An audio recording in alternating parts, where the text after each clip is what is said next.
সময় মনে হয় দৌড়ে বেড়াচ্ছে। এই তো কদিন আগেই গেল শুক্রবার, আজ দেখি বুধবার।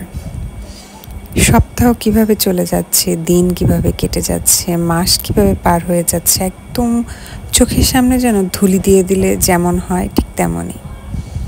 শীত চলে এসেছে, আবার হালকা কুয়াশা পড়েছে। খুব একটা শীত না পড়লেও কুয়াশাটা খুব ভালোভাবেই পড়েছে। আমার ছেলেটাও দেখতে দেখতে 14 মাসে পা দিয়ে দিল।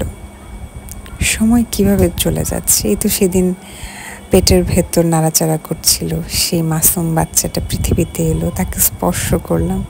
কত শত রাত অসুস্থতায় মনে হচ্ছিল মারা যাব, এই বুঝি মারা যাব। মন ভেঙেছে, মন জোড়া লেগেছে। কিভাবে সময় গড়িয়ে যায়, তাই না? সকালে ঘুম থেকে উঠে ছেলেকে নিয়ে ছাদে যাই, একটু রোদে বসি, তারপরে এসে রান্না, ওর খাবার দাবার, এরপর নিজের কাজ সব কিছুই করি। আমি কখনো আমার ছেলেকে ফোনের উপর আসক্ত হতে দিতে চাইনি। এটা আমার খুব আগে থেকে ইচ্ছে ছিল। আমি ওর সাথে সবাইকেই বলি খেলা করো বা ওর সাথে কথা বলো। আমিও ঠিক তেমনটাই, আমি যে কাজগুলো করি ওকে বলি, বাবা এই দেখো আমার বউ এসেছে, বাবা আমি এই কাজটা করছি। আমাদের বাসায় যে হেল্পিং হ্যান্ড আছে খালা, ওনার ছেলে মেয়ে হঠাৎ হঠাৎ আসে, সবসময় না, ওরাও ওর সাথে খেলে। মাঝে মাঝে আমার বাসায় আমি অনেককেই আমার বাসায় থাকার জন্য সুযোগ দিই। তারা যে কদিনই থাকে আমার ছেলের সাথে খেলাধুলা, সুসম্পর্ক বজায় রেখেই চলে। আচ্ছা, আপনারা কখনো মিষ্টি কুমড়ো দিয়ে চচ্চড়ি খেয়েছেন? খেয়ে দেখবেন কেমন লাগে। আমি আজ বানিয়ে খেলাম, ভালোই লেগেছে, খুব একটা খারাপ লাগেনি।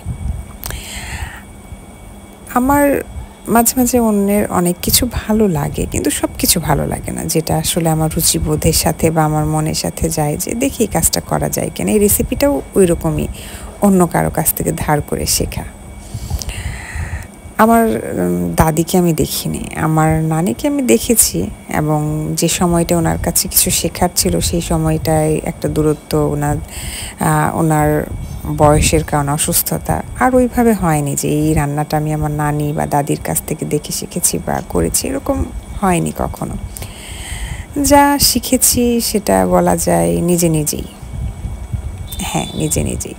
সেসব পুরনো গল্প অন্য আরেকদিন করা যাবে। বছরের শেষ, বছরটাও চলে গেল। অনেক দিন ধরে আমি এসব টুকটাক কাজ করি না, কারণ আমার ছেলে বড্ড বিরক্ত করে, বড় হচ্ছে, আর আমার ধৈর্য কমে আসছে। তো সেদিন ভাবলাম যে বছরের শেষ, ঘরটাকে একটু ডেকোরেশন চেঞ্জ করা দরকার। এই পর্দাগুলো আমি অনলাইনে দেখেছি, ভালো লেগেছে, কিন্তু কিনবো, দামটা আমার কাছে একটু বেশিই মনে হয়। তাই জন্য আমার কিছু সুতা ছিল, এই সুতাগুলো এনেছিলাম অন্য কাজে, ওই কাজেও লাগেনি। ভাবলাম এটা দিয়ে কিছু একটা নতুন করার ট্রাই করি।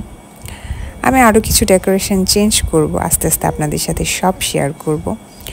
আমি কখনোই ভিউয়ের জন্য ব্লগ বানাইনি, যে আমার ভিউ হচ্ছে না বা ভিউয়ের জন্য আমি ব্লগ বানাই।